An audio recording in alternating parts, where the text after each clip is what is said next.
আমরা যে আজ এত পরিশ্রম করে নিজের আসছে প্রজন্ম জেনারেশনের জন্য যেটা তৈরি করছি তার সংরক্ষণ এসআইআর।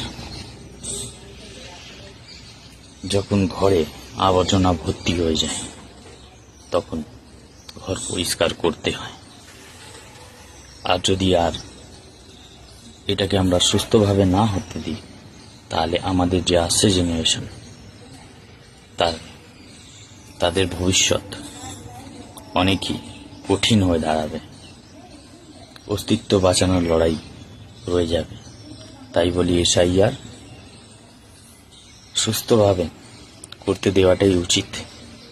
আর আমাদের এটা একটা দায়িত্ব যে আমাদের জেনারেশন, যে আমাদের বাচ্চারা যাতে আসছে ভবিষ্যতে ভালোভাবে নিজের অধিকার এবং সুস্থভাবে সবটাই ভাসাতে পারুক এবং সুখে থাকতে পারুক। তাই এসআইআর খুবই দরকার। এসআইআর মানে নিজের ভূমি সংরক্ষণ। এসআইআর মানে নিজের আসছে প্রজন্ম সংরক্ষণ।